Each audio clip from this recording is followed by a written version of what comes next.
ونستغفره ونعوذ بالله من شرور أنفسنا ومن سيئات أعمالنا من يهده الله فلا مضل له ومن يضلل فلا هادي له أشهد أن لا إله إلا الله وحده لا شريك له وأشهد أن محمدا عبده ورسوله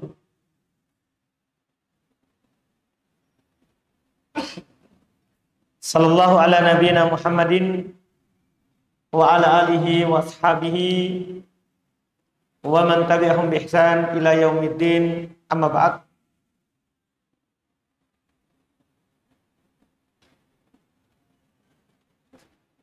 Kaum muslimin jamaah salat maghrib rahimani wa rahimakumullah. Alhamdulillah atas kebaikan dari Allah Subhanahu wa taala, nikmat kesehatan, kesempatan yang diberikan kepada kita di malam hari ini, dengan sebabnya kita bisa duduk kembali melanjutkan kajian kitab Bulughul Maram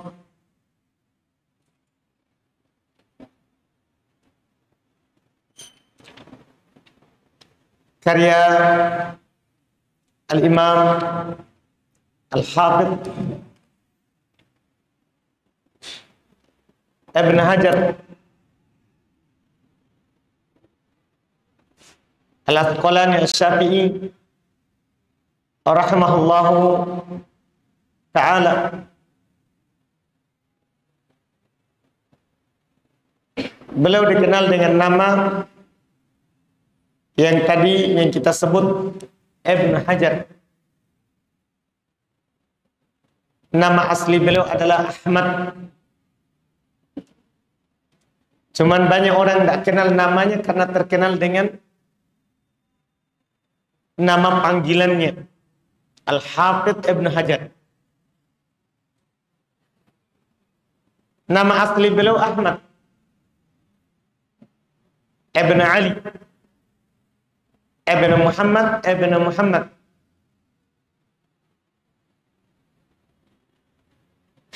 Ibn Ali Ibn Ahmad. Itu nama beliau Ahmad, bapaknya bernama Ali, kakeknya bernama Muhammad.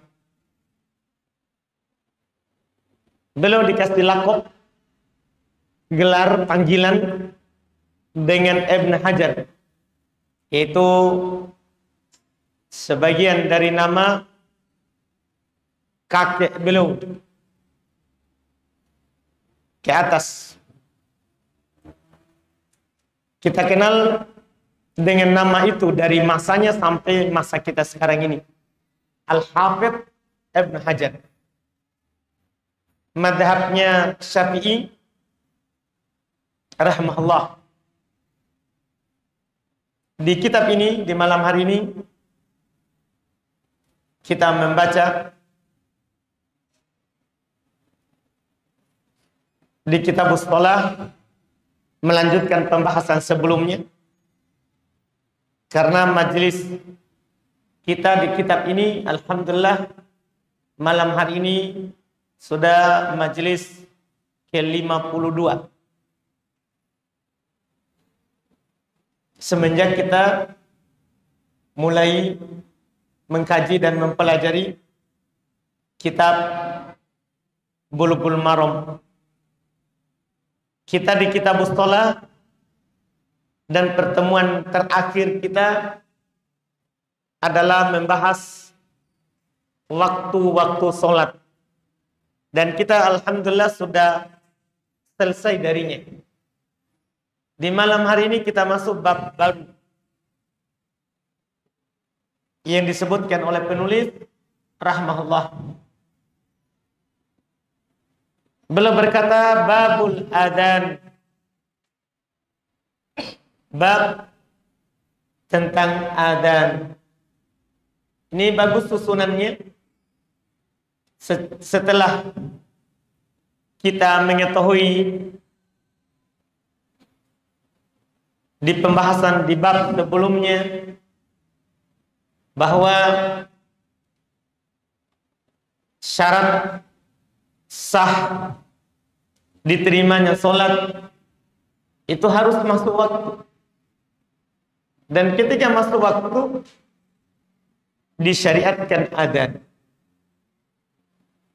Maka penting untuk diketahui hukum seputar adzan. Hukum adzan itu sendiri apa? Lafaz-lafaz adzan itu apa? Dan disyariatkan terhadap siapa? Ini yang akan kita dapati nanti di pembahasan hadis yang belum sebutkan. Kata beliau babul adzan. Bab terkait dengan adzan. Adzan ini sudah bahasa kita. Bahasa Indonesia. Kita sering sebut adzan. Maknanya secara bahasa Arab, adzan artinya al-i'lam, pengumuman. Itu secara bahasa. Karena adzan bahasa Arab. Kalau kita lihat kamus, adzan artinya al-i'lam. Iya. Pemberitaan, pengumuman. Adapun menurut syariat, kalau hadis mengatakan mengucapkan kata adzan, maka yang diinginkan dengannya adalah kata para ulama dzikrun makhsus masyru' fi awqatis shalawat lil-i'lami biwaktiha. Adzan artinya membaca zikir khusus, bacaan-bacaan khusus yang disyariatkan di waktu sholat untuk mengumumkan akan masuk waktunya. Ini adzan. Kata mereka zikir khusus, artinya tidak sembarang lafaz yang dipakai. Yang digunakan adalah lafaz yang warid. Lafaz yang ada, datang dalam syariat. Di waktu-waktu sholat. Maksudnya di waktu sholat, di sholat 5 waktu, sholat wajib. Tidak disyariatkan adzan selain sholat 5 waktu. Untuk mengumumkan masuknya waktu. Ini fungsi daripada adzan. Ini manfaat dan hikmah dari disyariatkannya adzan.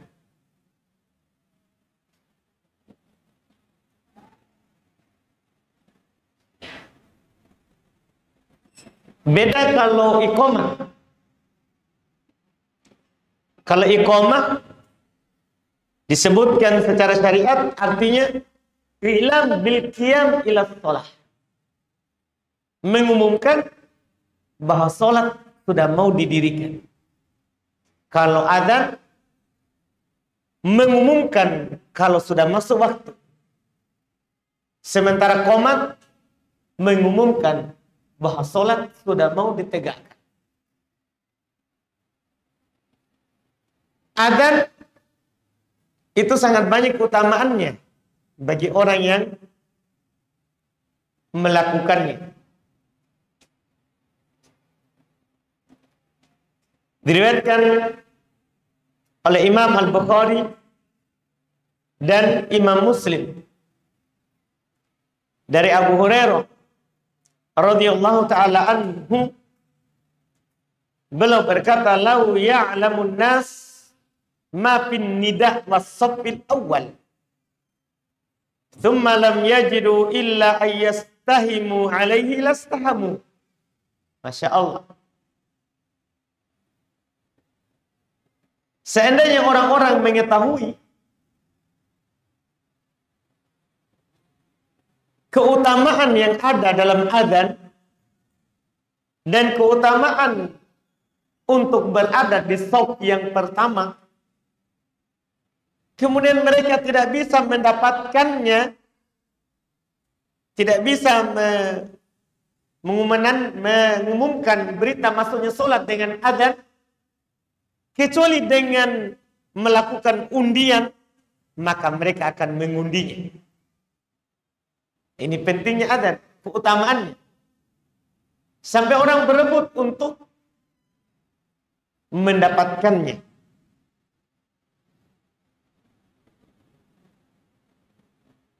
Dan di dalam riwayat Imam Al-Bukhari dari Abu Sa'id Al-Khudri,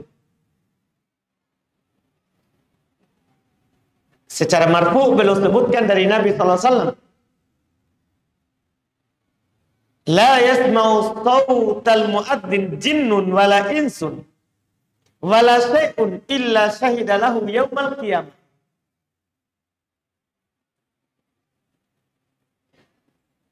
Tidak ada seorang pun dari bangsa jin dan dari bangsa manusia, dan tidak ada sesuatu apapun yang ada di dunia ini yang mendengarkan suaranya muadzin kecuali akan menjadi saksi untuknya di hari kiamat. Ini keutamaan orang yang adzan. Semua yang mendengar adzannya itu akan menjadi saksi untuknya di hari kiamat bahwa dia telah mengucapkan adzan. Dalam riwayat Muslim dari Muawiyah juga belum angkat kepada Nabi sallallahu alaihi wasallam dengan lafaz al-muadzinuna atwalun nasi a'naqan yaumal qiyamah. Para muadzin mereka adalah orang yang paling panjang lehernya di hari kiamat untuk menampakkan keutamaannya. Disinilah tadi, kalau orang-orang mengetahui ini keutamaan, maka mereka akan mengundi siapa yang akan adzan. Siapa yang akan adzan. Ini beberapa hadis yang disebutkan oleh para ulama terkait dengan keutamaan adzan. Dan di sana masih banyak hadis-hadis yang lain yang menerangkan dan menjelaskan keutamaan adzan. Adapun hukum adzan adalah fardu kifayah. Adzan bukan fardu ain dalam artian wajib untuk setiap orang. Adzan adalah hukumnya fardu kifayah. Kalau sudah ada seorang yang melakukannya, gugur dosa dari yang lain. Ini hukumnya, tapi bukan sunnah. Dia wajib, hanya saja wajibnya adalah wajib kifayah. Wajib kifayah. Ini yang disebutkan oleh mayoritas ulama kita, seperti Imam Ahmad, orang-orang Syafi'iyah, orang-orang Malikiyah. Tentunya berdasarkan hadis dari Nabi kita Muhammad SAW. Banyak hadisnya, diantaranya ada hadis Malik ibn Huwairits dalam riwayat Imam Al-Bukhari dan Imam Muslim. Nabi SAW bersabda, berkata kepadanya, wa idza hadaratis salatu falyu'adzin lakum ahadukum wal ya'ummakum akbarukum.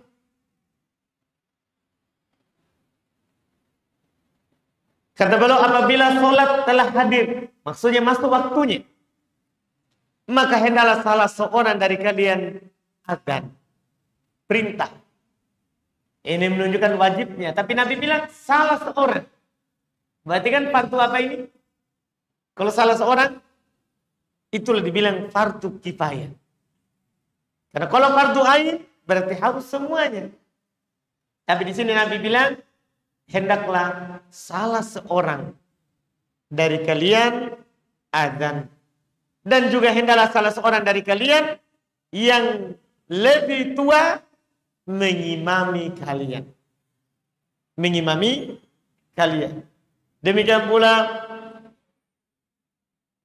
ada dalam hadis riwayat Bukhari Muslim dari Anas bin Malik radhiyallahu taala bahwa Anas bin Malik menceritakan anak Nabi sallallahu alaihi wasallam kana idza ghazza qaryatan, adalah Nabi sallallahu alaihi wasallam biasa dulu kalau memerangi suatu kampung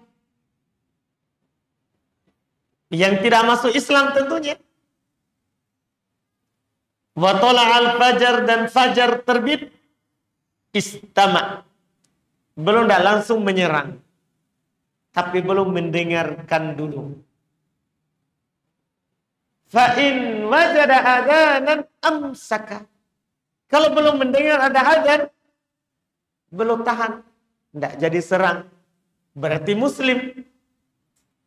Karena adzan ini khusus Islam. Iya. Ini syariat untuk mereka. Jadi Nabi mendengarkan dulu.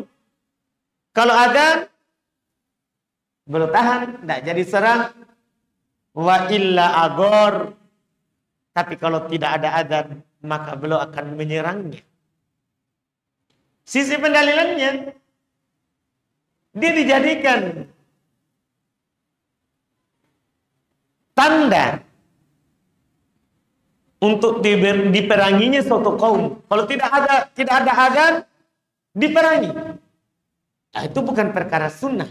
Kalau seperti itu, kalau perkara sunnah dilakukan atau tidak sama saja. Secara hukum perbuatan. Kalau secara pahala, ya dapat pahala. Itu kalau sunnah. Kalau sunnah. Tapi ini sampai mau diperangi. Kalau tidak ada azan, diperangi. Kalau ada, tak. Ini diantara dalil yang digunakan yang menunjukkan bahwa azan hukumnya adalah fardu kifayah. Dan adzan ini disyariatkan saat mukim dan safar. Saat mukim dan safar. Itu juga menambah kekuatan akan fardu kifayahnya ini adzan. Karena dia bukan hanya disyariatkan saat mukim, tapi juga saat safar. Tapi juga saat safar.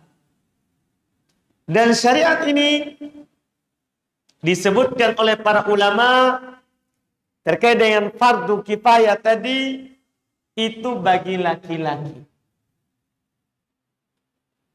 Adapun perempuan disebutkan oleh para ulama, mereka perselisihkan apakah sunnah atau tidak.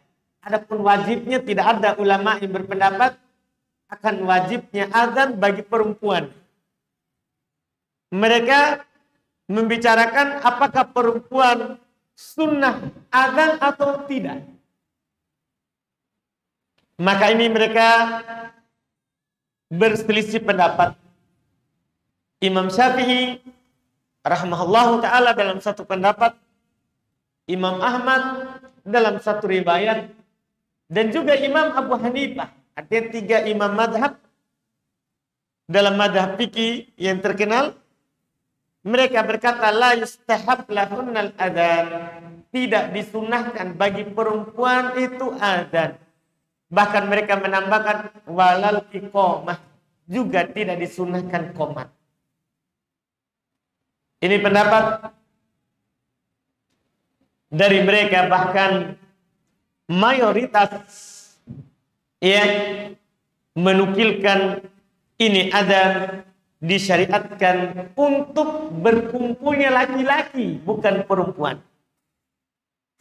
Disyariatkan untuk berkumpulnya laki-laki di masjid, bukan perempuan. Walaupun perempuan, kalau dia mau ke masjid, tidak dilarang. Karena ada dalil lain. Mereka ke masjid bukan karena adzan. Ini adzan dikumandangkan untuk berkumpulnya laki-laki. Iya. Seperti ada seorang yang buta yang datang kepada Nabi SAW yang meminta keringanan supaya tidak ke masjid. Nabi bertanya kepadanya, kamu dengar adzan? Dia bilang iya. Dia jawab. Adapun perempuan tempatnya di rumah. Tapi kalau dia ke masjid, minta izin ke masjid, tidak dilarang.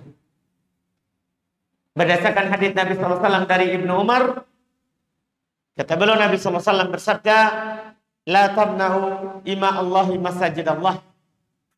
Jangan melarang hamba perempuan Allah untuk pergi ke rumah Allah. Jadi kalau dia minta izin untuk ke masjid, tidak dilarang. Jika aman dari fitnah. Ini yang disebutkan pada madhab yang pertama. Tapi di sana ada madhab lain dari sebagian ulama. Ini madhab disebutkan dan dikuatkan oleh Ibnu Munzir dan juga Ibn Hazm Ad-Dhahiri. Dia berpendapat disyariatkan, disunahkan bagi perempuan untuk adzan. Untuk adzan. Mereka berdalil dengan hadis yang datang dari Aisyah radhiyallahu taala anha dalam riwayat Ibn Abi Syaibah, bahasanya dinukil Aisyah radhiyallahu taala anha, istri Nabi kita Muhammad sallallahu alaihi wasallam, annaha kanat tu'adzin wa tuqim, bahasanya dia melakukan adzan dan iqamah di kalangan perempuan. Tapi di dalam sanadnya ada rawi yang bernama Laits Ibn Abi Sulaim. Rawi ini dhaif karena dia mukhtalif, campur hafalannya di akhir hayat, sehingga apa yang dinukil dari Aisyah ini adalah dhaif.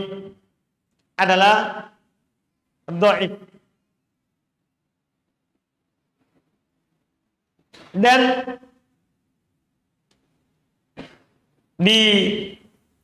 disebutkan juga bahkan yang berlawanan dengan athar dari Aisyah radhiyallahu taala anha, dikeluarkan juga oleh Imam Ibn Abi Syaibah dengan sanad yang sahih dari Sulaiman At-Taimi.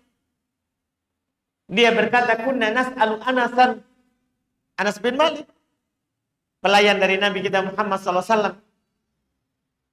Katanya kami bertanya kepada Anas, hal alam nisa'i adzan, apakah bagi perempuan itu ada adzan? Kata Anas, la, tidak. Iya, tidak. Wa in fa'alna fahiya dzikrun. Kalau dia lakukan itu hanya zikir saja. Adapun pensyariatannya tidak. Kalau dia adzan, maka itu zikir. itu zikir. Ini lebih sahih daripada tadi hadits Aisyah yang mengatakan dia qomat dan sebelumnya apa? Adzan. Dan sebelumnya adzan. Dan perkataan ini Anas tadi itu terkait dengan adzan. Adapun iqamah, apakah perempuan disyariatkan untuk qomat? Maka Imam Malik, Imam Ahmad dalam satu riwayat, Daud Ad-Dhahiri, dan juga Imam Syafi'i, ini yang terkenal dari beliau, dan ini yang dipastikan oleh para pengikut Syafi'i, mayoritas mereka berpendapat bahwa perempuan disunahkan untuk qomat kalau mereka berjamaah.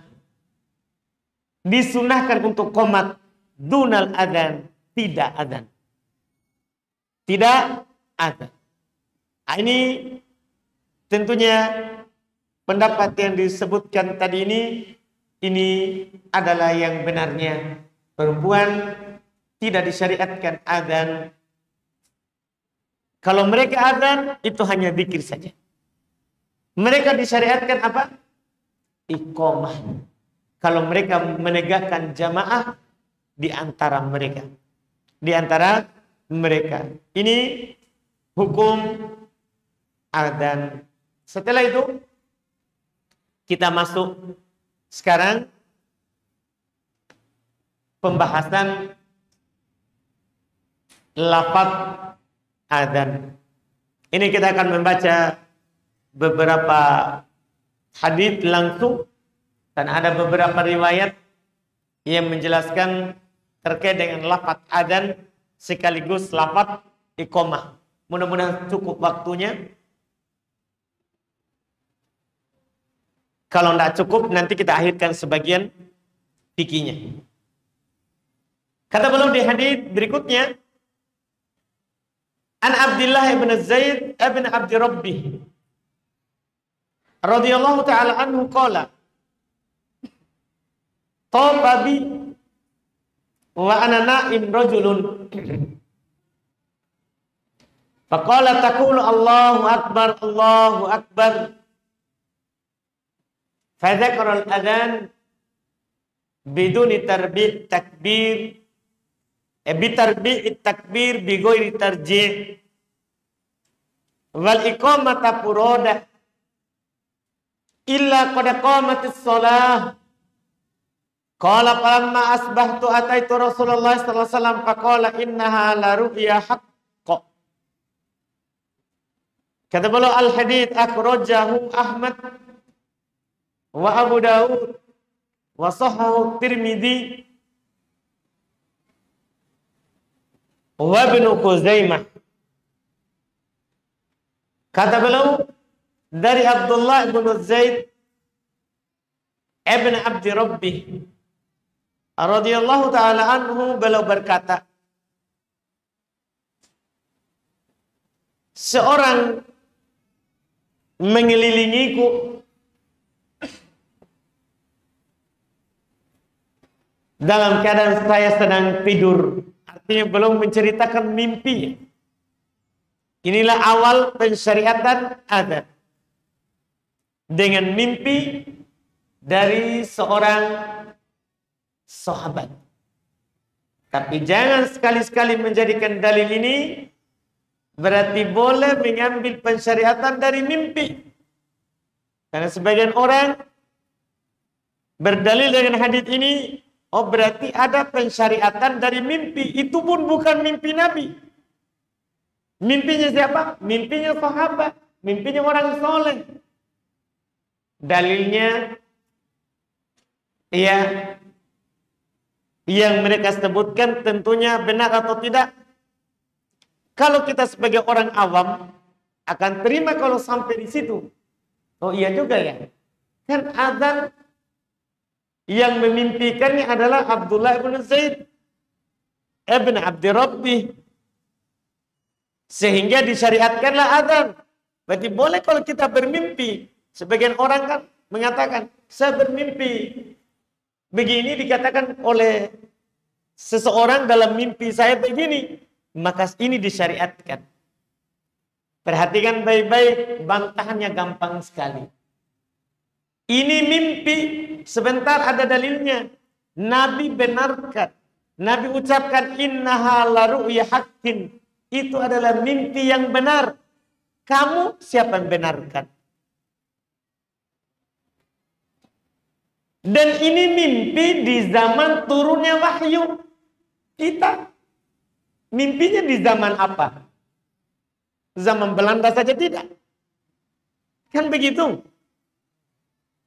Jadi beda mimpi kita sama mimpinya Abdullah bin Zaid. Dia mimpinya dibenarkan oleh Nabi.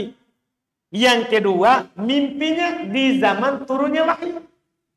Kalau seandainya tidak benar, Al-Quran akan turun menyalahkannya. Al-Quran akan turun menyalahkannya. Jadi bantahannya mudah sekali. Karena itu hanya sekedar subhat saja yang lebih kuat daripada sarang laba-laba. Cuman membantahnya butuh ilmu. Yang jelas, biasanya kalau mereka berdalil dengan dalil seperti itu, di dalam dalil itu sendiri ada bantahannya. Tinggal kita baca lanjut kelengkapan dalilnya. Jadi sini awal pensyariatan azan tidak ada dalil oleh orang yang melakukan bid'ah. Tidak ada dalil oleh orang yang melakukan bid'ah. Karena agama sudah sempurna. Siapa yang bermimpi setelah itu akan ada syariat baru dan dianggap sebagai syariat, berarti agama belum sempurna. Mengharuskan berarti Allah dusta. Na'udzubillah. Karena Allah sendiri yang menyatakan al-yauma akmaltu lakum dinakum. Pada hari ini saya telah sempurnakan untuk kalian agama kalian. Itu dikatakan di hari Arafah, di haji terakhir Nabi kita Muhammad SAW. Di haji terakhir Nabi kita Muhammad SAW. Artinya kalau pada hari itu bukan agama, maka pada hari ini bukan agama. Siapa yang mengatakannya itu adalah agama, maka telah menuduh Nabi kita Muhammad SAW berkhianat. Masih ada yang Nabi belum sampaikan. Ini hati-hati. Iya. Jadi belum berkata, pernah salah seorang lelaki mengelilingiku dalam keadaan saya sedang tidur. Dan dia berkata, Allahu Akbar, Allahu Akbar. Dan belum sebutkan azan sampai akhir. Maksudnya lafaz azan yang ma'ruf yang kita dengar setiap saat. Setiap masuk waktu sholat. Itu 4 kali takbir. Allahu Akbar, Allahu Akbar. Allahu Akbar, Allahu Akbar. 2 kali syahadat la ilaha illallah. Asyhadu an la ilaha illallah. Asyhadu an la ilaha illallah. 2 kali syahadat Muhammad Rasulullah. Asyhadu anna Muhammad Rasulullah. Asyhadu anna Muhammad Rasulullah. 2 kali hayyalas shalah. Hayyalas shalah. Hayyalas shalah. 2 kali hayyal falah. Hayyal falah. Hayyal falah. Kemudian 2 kali lafaz Allahu Akbar. Allahu Akbar, Allahu Akbar. Ditambah 1 kali lafaz la ilaha illallah. Semuanya 15. Itu di azan ini. Dengan lafaz azan. Ini dikenal dengan lafaznya azan Bilal. Azannya Bilal. Karena Bilal yang azan sebentar. Yang memimpikannya Abdullah bin Zaid. Ibn Abdi Rabbih. Tapi Rasulullah SAW menyuruhnya untuk mengajarkan kepada Bilal. Karena Nabi sebutkan karena dia yang lebih tinggi suaranya. Lebih tinggi suaranya. Belum berkata bitarbi'il takbir. Yaitu dengan 4 kali takbir. Seperti yang tadi yang kami sebutkan. Allahu Akbar, Allahu Akbar. Itu terhitung 2, bukan 1. Kemudian Allahu Akbar, Allahu Akbar. Itu sudah 4. Itu sudah 4. Nanti kita hitung ulang insya-Allah lafadznya. Kemudian bigoir tarji'. tanpa ada tarji'. Tarji' di sini yaitu ketika kita sudah mengucapkan Allahu Akbar, Allahu Akbar, Allahu Akbar, Allahu Akbar 4 kali, disunahkan tarji' nanti di lafaz yang lain, di adzan yang lain. Iya. Tapi di adzannya Abdullah bin Zaid tanpa tarji'. Tarji' itu dengan suara kecil sebelum dibesarkan suaranya. Jadi 2 kalimat syahadat itu dengan lafaz kecil dulu. Asyhadu an la ilaha illallah. Asyhadu an la ilaha illallah. Asyhadu anna Muhammadar Rasulullah. Asyhadu anna Muhammadar Rasulullah. Asyhadu an la ilaha illallah. Dan lafaz panjang, besar. Itu namanya tarji'. Ini jarang dilakukan oleh orang di masa sekarang ini. Cuman kalau di as-sunnah biasa juga dilakukan oleh muadzin. Karena nanti kita akan bahas hukumnya itu adzan. Tapi adzan yang ini, lafaz ini sekarang ini tanpa tarji'. Kita paham berarti tarji'? Tarji' itu lafaz 2 kalimat syahadatnya jadinya 8. Karena asyhadu an la ilaha illallah 2 kali berkeras, 2 kali kecil. Asyhadu anna Muhammadar Rasulullah 2 kali yang keras suaranya besar dan 2 kali yang kecil suaranya. Jadinya berapa? 8. Jadi jumlahnya nanti kalau adzan itu kalau ada tarjinya 19. Nanti kita akan bahas ulang. Ini baru kita baca haditsnya. Jadi ini lafaz yang pertama. 4 kali takbir tanpa tarji'. Saya sudah jelaskan tadi tarji'. Wal iqamata furoda. Sementara kalau qomat itu lafaznya furoda, satu-satu. Satu-satu. Iya. Tidak diulang 2 kali masing-masing. Illa qad qamatis shalah. Kecuali lafaz qad qamatis shalah. Itu kalau kita qomat Allahu Akbar, Allahu Akbar. Asyhadu an la ilaha illallah. Asyhadu anna Muhammadar Rasulullah. Terus hayyal shalah, hayyal falah. Semua 1 kali. Qad qamatis shalah, qad qamatis shalah. Itu yang 2 kali. Itu yang diucapkan 2 kali. Qala falamma asbahtu. Belum berkisah selanjutnya. Ini kan belum bermimpi. Ada seorang melafazkan itu kepadanya. Tatkala masuk waktu subuh. Ataitu Rasulullah sallallahu alaihi wasallam faqala. Saya mendatangi Rasulullah sallallahu alaihi wasallam. Maksudnya belum ceritakan tadi itu. Belum sampaikan tadi malam saya bermimpi. Dia sebutkan mimpinya kepada Rasulullah sallallahu alaihi wasallam. Maka Rasulullah berkata kepadanya, innaha la ru'ya haqqin. Sungguh itu adalah mimpi yang benar.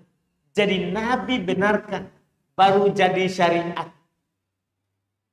Nabi benarkan, baru jadi syariat. Sungguh itu adalah mimpi yang benar. Kata beliau, hadits ini dikeluarkan oleh Imam Ahmad, Abu Daud, dan disahihkan oleh Al-Imam At-Tirmidzi serta Ibnu Khuzaimah, dan memang haditsnya adalah hadits yang sahih. Hasan, paling rendahnya hasan karena ada pendukung dari jalur yang lain. Kemudian beliau berkata wazada Ahmad, dan ditambah oleh Imam Ahmad, itu dalam riwayat Imam Ahmad. Fi akhirihi qissata qauli Bilal fi adzanil fajr. Pada akhirnya kisah ucapan Bilal pada azan subuh. As-salatu khairum minan naum. Ada tambahan itu pada azan subuh. Hanya saja hadis ini, tambahan ini dari riwayat Imam Ahmad, dia adalah tambahan yang dhaif. Karena dari jalur Ibn Ishaq Disebutkan oleh Muhammad ibn Muslim Az-Zuhri dari Sa'id ibn Musayyab, dari Abdullah ibn Zaid ibn Abdi Rabbih, dengan lafaz seperti itu, tapi tambahan-tambahan yang dhaif karena Ibnu Ishaq adalah riwayat rawi yang diselisihi oleh rawi-rawi yang lain seperti Ma'mar dari Az-Zuhri, dari Sa'id ibn Musayyab, tanpa ada tambahan itu. Diselisihi oleh rawi yang lebih kuat. Sehingga tambahan itu pada azannya Bilal untuk subuh tidak sahih. Karena masalahnya juga Bilal itu kalau azan subuh itu azan pertama belum. Yang azan kedua adalah Ibnu Ummi Maktum. Ibnu Ummi Maktum. Tapi nanti insya Allah kita akan membahas ucapan as-salatu khairum minan naum di azan mana? Di azan subuh. Apakah azan pertama atau azan kedua? Lafaz ini adalah lafaz yang dhaif. Tapi nanti kita akan bahas ulang. Walid bin Khuzaimah datang dalam riwayat Ibn Khuzaimah an Anas, dari Anas radhiyallahu taala anhu qala, Anas berkata, minas sunnah, termasuk sunnah, idza qala al muadzin fil fajr, apabila muadzin azan di fajar, di azan subuh, dia berkata hayya 'alal falah, setelah itu berkata as-salatu khairum minan naum. Ini hadis dari Anas dan dia sahih. Inilah nanti yang kita akan bangun hukum di sini. Ucapan as-salatu khairum minan naum itu disyariatkan di adzan subuh. Tinggal kita bahas nanti adzan subuhnya yang mana? Yang pertama atau yang kedua? Nanti kita bahas di faedahnya, di fikihnya. Kemudian beliau berkata, wa an Abi Mahdhurah. Ini bentuk adzan yang kedua. Wa an Abi Mahdhurah. Ini muadzin Rasulullah di Makkah. Karena Rasulullah punya dua muadzin. Beliau punya muadzin di Madinah yaitu Bilal. Dan muadzin beliau tunjuk di Makkah adalah ini orang sahabat yang mulia, Abu Mahdhurah. Anna Nabi sallallahu alaihi wasallam 'allamahu al-adzan. Bahwasanya Nabi sallallahu alaihi wasallam mengajarkan kepadanya adzan. Fadzakara fihi tarjih. Maka disebutkan di dalam pengajarannya itu at-tarjih. Paham berarti tarjih tadi mungkin? Tarjih dengan mengucapkan kembali dua kalimat syahadat dengan lafaz yang keras, suara yang besar, sebelumnya dengan suara kecil. Nanti kita akan contohkan ulang insyaallah di pembahasan fikihnya. Walakin belum bilang akhrajahu Muslim, ini sahih, dikeluarkan oleh Imam Muslim. Walakin dzakara takbir fi awwalihi marratain faqat. Akan tetapi disebutkan takbir di awalnya dua kali saja. Itu cuma Allahu Akbar, Allahu Akbar, baru suara kecil. Nanti kita akan bahas ulang ini masalah tarjih. Rawahul khamsah fadzakaruhu murabba'. Cuma hadis ini juga diriwayatkan oleh Imam 5 selain lafaz Muslim. Itu diriwayatkan oleh Imam Ahmad, Abu Daud, An-Nasa'i, At-Tirmidzi dan Ibnu Majah. Diriwayatkan oleh Imam 5, mereka sebutkan takbirnya tetap 4. Jadi tetap Allahu Akbar, Allahu Akbar, Allahu Akbar, Allahu Akbar, 4. Tapi dalam riwayat Imam Muslim cuma 2 kali saja. Baru tarjih. Baru tarjih. Kita baca lagi satu hadis. Baru sudah dulu. Dan fikihnya kita akan ambil langsung di pertemuan akan datang. Kata beliau an Anas radhiyallahu taala an, qala umira Bilal ayashfal adan wa yutirul iqamah illa al iqamah. Yakni qawluhu qad qamatis shalah Muttafaqun alaih. Wa lam yadhkur Muslimun al-istithna. Wal Nasa'i amara an-nabiyyu sallallahu alaihi wa alihi wasallam Bilalan. Ini masih terkait dengan adzan. Dari Anas bin Malik radhiyallahu taala anhu beliau berkata, Bilal diperintahkan untuk menggenapkan lafaz adzan, yaitu diucapkan dua-dua.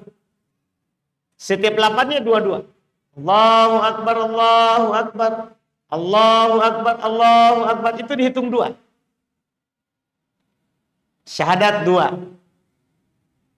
La ilaha illallah, syahadat la ilaha illallah dua, Muhammad Rasulullah dua. Dengan lafaz-lafaz berikutnya. Itu diperintahkan. Wa yutirul iqamah, sementara iqamah diperintahkan untuk dia ganjilkan. Ganjil maksudnya tadi lafaz hadits Abdullah bin Zaid satu-satu. Satu-satu. Illal iqamah, kecuali lafaz iqamah, yaitu lafaz qad qamatis shalah. Itu dua. Ini diriwayatkan oleh Imam Al-Bukhari dan Imam Muslim. Dan Imam Muslim tidak menyebutkan pengecualian. Dalam riwayat Imam Nasa'i, amaron nabiyyu Bilalan. Nabi memerintahkan Bilal. Nabi memerintahkan Bilal. Ini beberapa hadis. Yang pertama beliau sebutkan terkait dengan bab adzan. Fikihnya kita ambil di pertemuan akan datang insyaallah. Kita sekarang masuk di tanya jawab. Kita lihat beberapa pertanyaan yang disebutkan, diajukan.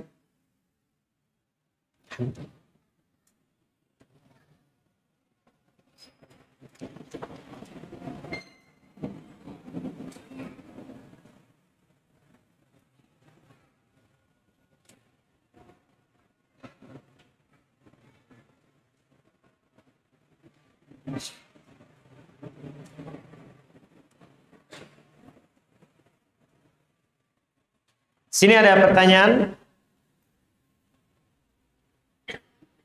Insya Allah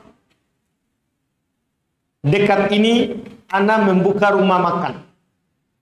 Apakah ada amalan tertentu untuk buka rumah makan? Tidak ada amalan tertentu. Tidak perlu onde-onde, apalagi berjanji. Tidak ada amalan tertentu bagi orang yang membuka usaha. Tapi apakah bisa katanya mengadakan syukuran, panggil makan? Bisa. Beda syukuran. Itu menampakkan nikmat. Bahwa kita dapat nikmat baru. Iya. Dengan dibukakan, diberikan nikmat berupa usaha. Boleh kita undang orang menampakkan nikmat yang diberikan kepada kita. Masuk dalam ayat, wa amma bi ni'mati rabbika fahaddits. Adapun terhadap nikmat Rabbmu, maka ceritakanlah. Ceritakanlah. Tidak apa-apa kita mensyukuri nikmat tanpa dikhususkan makanan-makanan tertentu. Tidak perlu ayamnya harus hitam semuanya biar matanya. Tidak ada semua itu. Tanpa dikhususkan makanannya. Wallahu a'lam.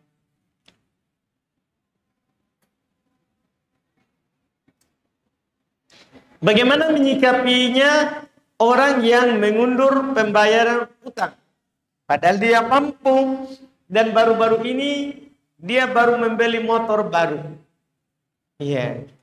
Menyikapinya kalau kita bisa menasehatinya, alhamdulillah. Kita nasihat. Nabi SAW bersabda, "Maqlul ghani dzulmun." Mengundur-mundurnya orang yang mampu untuk bayar utang itu zalim. Itu zalim.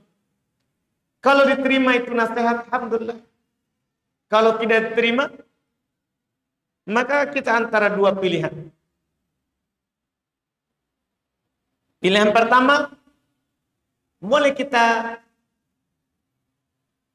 memberikannya waktu. Dan setiap harinya bernilai sedekah. Bernilai sedekah. dan akan menjadi pahala untuk kita. Yang kedua, kita boleh menagihnya dengan paksa. Boleh kita menagihnya dengan paksa karena dia mampu. Hanya saja dia tidak mau bayar. Hanya saja dia tidak mau bayar. Boleh kita menagihnya dengan paksa. Berbeda dengan yang tidak mampu.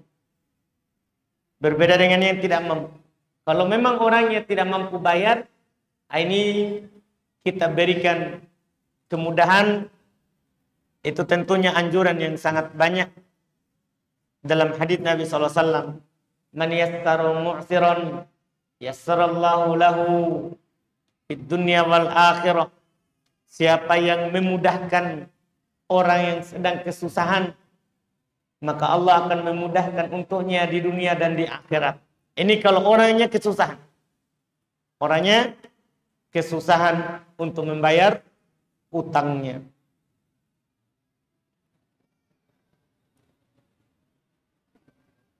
Kemudian pertanyaan berikutnya, ada orang bilang, pakai G. Ada orang bilang, kalau masuk masjid, tahiyat masjid, sholat wudu, qobliyah duhur, digabung saja. Jangan dipenggal-penggal. Satu gerakan, 3 niat. Itu lebih baik katanya. Betul. Kalau ibadah itu menghampiri kita dalam satu waktu, boleh digabung menjadi satu. Dengan syarat sama kaifiatnya dan hukumnya. Hukumnya maksudnya sama-sama sunnah. Adapun yang wajib dengan sunnah tidak bisa digabung. Datang sholat subuh, hemat saja, tunggu qomat. Kan sebentar sholat subuh 2 rakaat. Niat langsung saja dengan sholat sunnah sebelum sholat subuh. Itu tidak bisa, beda hukum. Ini syaratnya sama hukumnya. Sama-sama sunnah. Dan sama kaifiatnya, maksudnya cara melakukannya. Seperti yang disebutkan ini. Tahiyat masjid 2 rakaat. Sebelum zuhur 2 rakaat. Sunnah wudu 2 rakaat. Ini kan sama caranya. Maka boleh digabungkan. Maka boleh digabungkan. Betul apa yang diucapkan ini. Maka yang disebutkan di pembahasan niat, ada lafaz hadis dari Umar bin Khattab radhiyallahu taala, innamal amalu binniyat, pakai jamak. Sungguh amalan itu tergantung niat-niatnya. Walaupun datang juga lafaz yang lain dengan lafaz innamal amalu binniyah, mufrad, tunggal. Sungguh amalan itu tergantung pada niatnya saja, satu lafaz. Semua ini sah dari Nabi, riwayat Imam Al-Bukhari dan Imam Muslim. Lafaz jamak itu untuk yang banyak tadi. Lafaz mufrad ketika kita lakukan satu saja. Ketika kita lakukan satu saja. Itu adalah keutamaan dari Allah Subhanahu wa taala yang diberikan kepada kita kemudahan. Wallahu a'lam.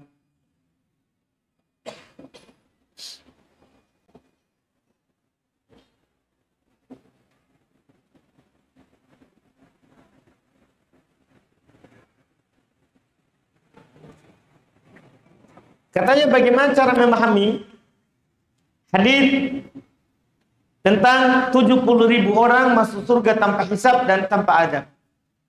Karena jika kita melihat generasi awal, maka kita umat Islam pada saat ini sudah tidak kebagian dari 70.000 orang tersebut. Masalahnya kalau tidak kebagian, kenapa? Iya. Ini kan yang disebutkan adalah keutamaan. Bagi orang yang tidak pernah bertatoyur, menganggap sial sesuatu dari apa yang dia dengar atau dia lihat atau dia jumpai. Bagi orang yang tidak meminta diruqyah, bagi orang yang tidak berobat dengan besi panas, bagi orang yang selalu bertawakal kepada Allah, ini dijanjikan keutamaannya. Bukan berarti kita tidak masuk surga. Nah, iya. Semua umat Islam akan masuk surga kecuali yang tidak mau. Kan Nabi bilang begitu dalam hadis riwayat Imam Al-Bukhari, kullu ummati sayadkhuluna al-jannata illa man aba. Seluruh umatku akan masuk ke dalam surga kecuali yang tidak mau. Itu saja. Daripada kita bingung, pusing, wah, kayaknya saya bukan lagi 70.000. Itu keutamaan. Mereka akan mendapatkan keutamaannya itu masuk surga tanpa azab, tanpa hisab. Tapi banyak lagi yang masuk surga setelahnya. Iya. Dengan amalan-amalan lain. Bahkan Nabi bilang begitu. Setiap umatku, kalau kita menjadi umat Nabi Muhammad, pasti masuk surga. Kecuali yang tidak mau. Nabi ditanya siapa yang tidak mau itu. Kata beliau, man ata'ani dakhalal jannah wa man asani faqad aba. Siapa yang taat kepadaku, itulah yang masuk surga, itulah yang mau.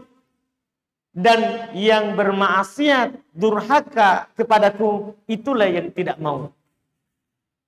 Yang durhaka, itulah yang tidak mau. Ini saja yang kita pahami.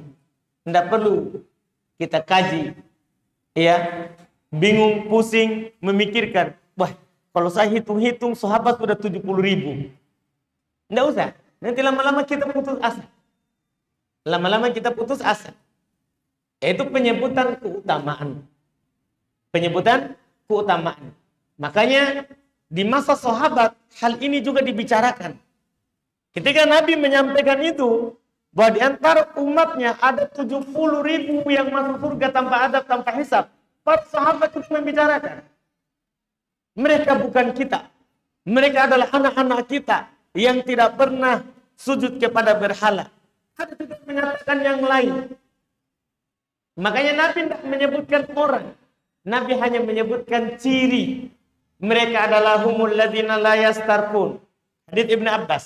Mereka adalah orang-orang yang tidak pernah meminta untuk diruqyah. Ya siapa saja. Dari masa sahabat sampai nanti manusia yang paling terakhir lahir. Ya, dan dia muslim. Dan dia muslim. Yang penting tidak minta diruqyah. Wala yaktahun. Tidak berobat dengan besi panas. Wala yatatayyarun. Tidak melakukan tahayul. Wa ala rabbihim yatawakkalun. Dan hanya bertawakal kepada Rabbnya. Jadi yang Nabi sebutkan cirinya. Ya, bukan orangnya. Jadi jangan pikirkan bahwa orang terdahulu. Kita tidak tahu hatinya orang. Iya, jelas perbaiki amalan. Iya, kita akan masuk di golongan itu atau tidak. Kita berharap kepada Allah Subhanahu wa taala.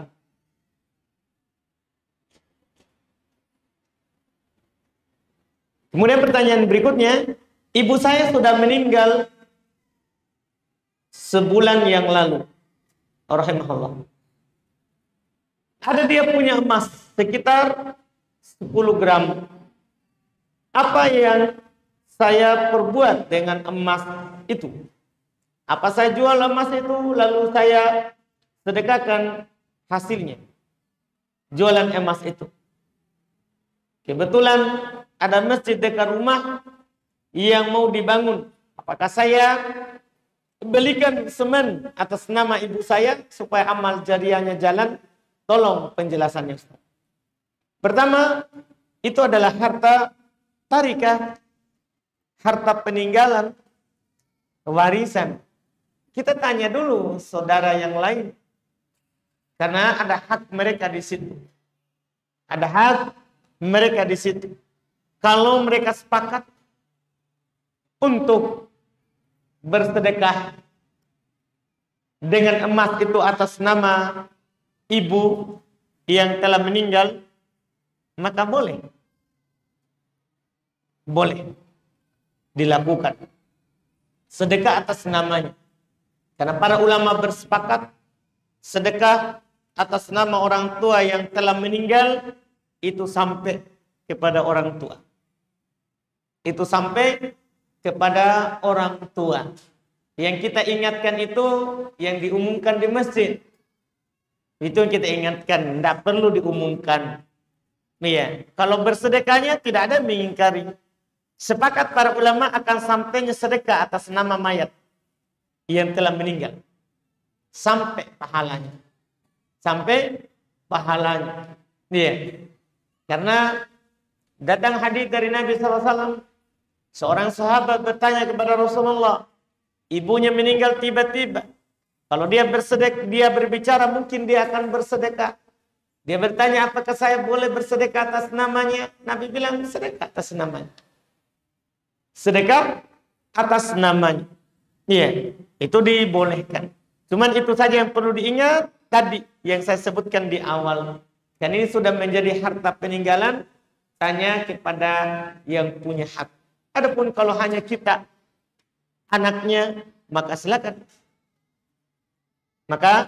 silakan berbuat baik kepada orang tua kita. Wallahu a'lam. Kemudian berikutnya,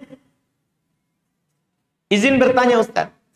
Saya sering menasihati teman saya tentang bahayanya berfoto dan bahayanya fitnah wanita. Tapi dia hanya menghiraukannya Ustaz. Tapi dia hanya menghiraukannya. Bagus ini. Dan dia menghiraukannya. Ya kan berarti dia akan menanggapi. Mungkin tidak menghiraukannya ya. Atau gimana kan modelnya ini?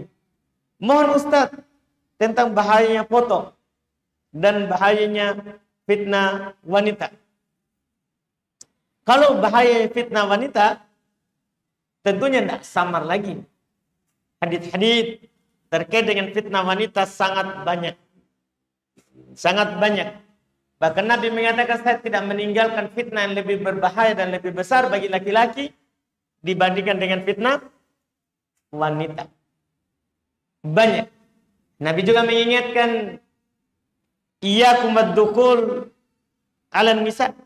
Hati-hati kalian masuk kepada perempuan. Iya. Hati-hati kalian pada perempuan.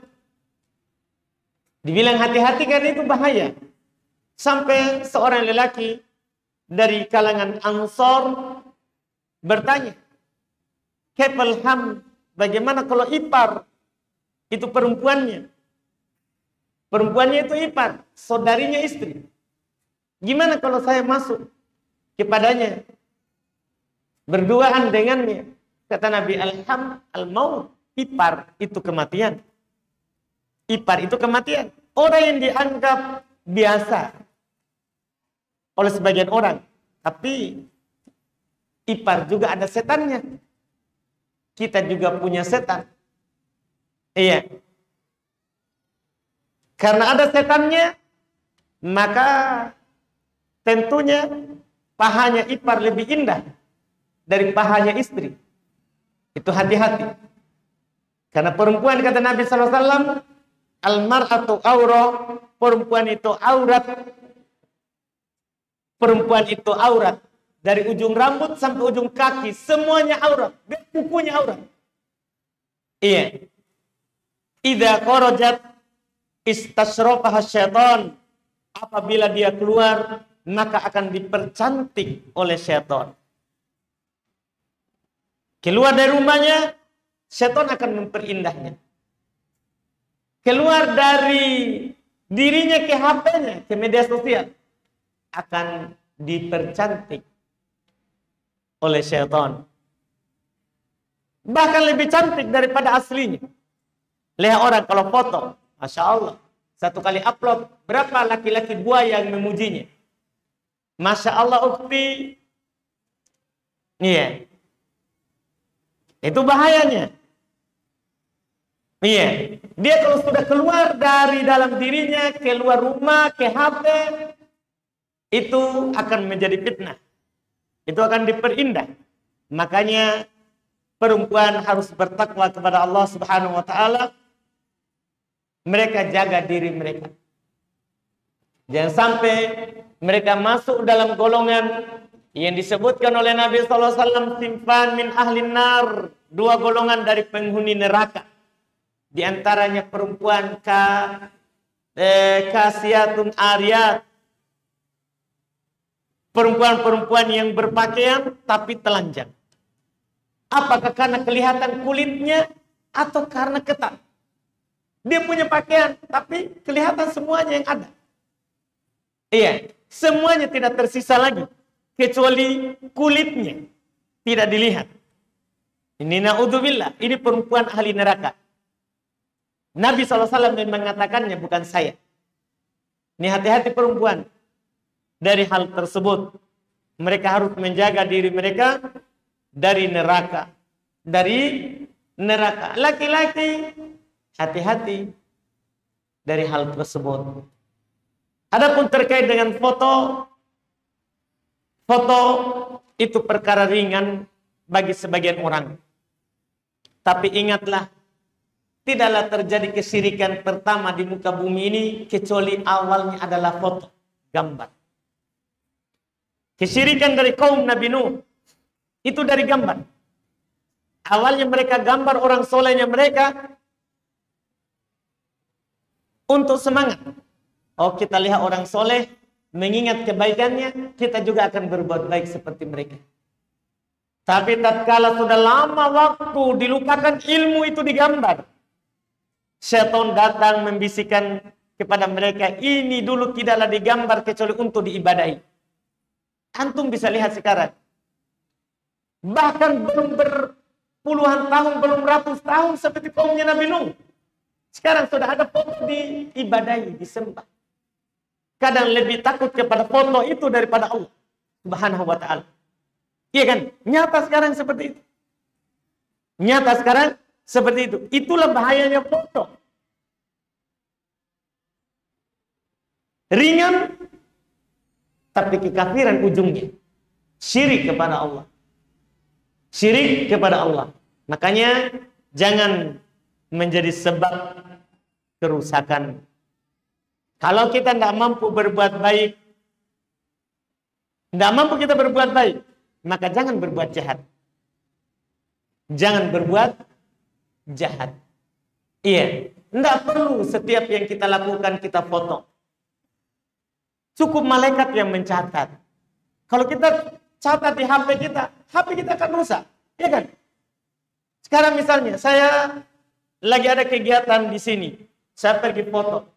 Ramai jemaahku. Ini HP saya akan buat. Kan begitu. HP akan rusak. Iya. Kenapa kita harus simpan di situ? Iya. Kenapa kita harus simpan? Cukup malaikat yang catat. Tidak akan terhapus. Terjaga sampai hari kiamat. Terjaga sampai hari kiamat. Banyak orang bermudahan. Padahal Nabi SAW bersabda, la'anallahul musawwiri. Allah melaknat orang-orang menggambar. Termasuk foto. Foto lebih jelas daripada gambar. Iya. Kata Nabi SAW, kullu musawwir finnar. Setiap yang menggambar di neraka. Kata kullu, setiap yang menggambar. Apapun alatnya. Apapun alatnya. Itu masuk. Seluruhnya. Seluruhnya. Makanya kalau ada membedakan antara kamera sama gambar itu sangat jauh. Syekh Shalih Al-Fauzan telah membantah ucapan-ucapan seperti itu. Bukankah fitnah dengan kamera itu lebih besar daripada dengan gambar tangan? Dengan gambar tangan. Dan belum telah tegaskan, yang membedakan antara kamera dengan gambar tangan itu dalilnya hanya filsafat saja. Maksudnya dalilnya hanya secara akal. Secara akal. Nah, ini yang perlu kita hati-hati dari hal tersebut. Kita nasihati biasa saja. Kalau diterima, alhamdulillah, itu hidayah dari Allah Subhanahu wa ta'ala. Kalau tidak, ada masalah. Innaka la tahdi man ahbabta. kamu tidak bisa memberikan hidayah kepada orang yang kamu cintai. Biar HP 10 saya buang, tidak akan pernah berubah orang kalau tidak ada hidayah dari Allah. Iya, biar saya sampaikan apa. Kalau tidak ada hidayah dari Allah, orang nggak dengar. Begitu pula antum. Ini ayat turun, Allah Subhanahu wa taala menegur nabinya. Waktu itu belum bersedih karena pamannya tidak kenal hidayah. Tidak mengucapkan la ilaha illallah, meninggal di atas agamanya Abdul Muttalib, di atas agama kekafiran. Nabi bersedih. Kata Allah Subhanahu wa taala menurunkan ayat, innaka la tahdi man ahbabta. Kamu tidak bisa memberi hidayah orang yang kamu cintai. Walakin Allah yahdi man yasha. Akan tetapi Allah lah yang memberikan hidayah kepada dia siapa yang dia kehendaki. Artinya kalau antum sampaikan kepada seorang, dia dengar, alhamdulillah hidayah dari Allah, bukan kita. Dan kalau tidak, mau apa? Alhamdulillah ala kulli hal. Belum ada hidayah. Kita kan juga begitu dulu. Ya kan? Kita semua ini bukan lahir langsung menjadi anaknya sahabat. Ya kan? Kita lahir umur berapa kita sholat? Ya kan? Umur berapa kita sholat? Umur berapa baru kita puasa? Umur berapa baru kita potong celana tadi bawah? Harus kita seperti itu. Dia juga seperti kita dulu. Sebelum dapat hidayah, begitulah kita dulu. Alhamdulillah kita dapat duluan hidayah. Kita syukuri saja. Tidak perlu kita marah-marahi dia. Belum ada hidayah dari Allah Subhanahu wa ta'ala. Kemudian berikutnya, habis waktu ya? Hah? Masih? Habis? Baik. Walaupun dulu mungkin kita sudah lupa, saya dibolehkan sampai jam 8. Tapi tidak apa-apa. Ini pertemuan pertama. Kita cukupkan dulu. Kita korupsi waktu saya sedikit. Alhamdulillah. Kita tidak takut. Kita tidak takut. Alhamdulillah. Baik. Subhanakallahumma hamdik. Asyhadu an la ilaha illa anta astaghfiruka wa atubu ilaik. Assalamualaikum warahmatullahi wabarakatuh.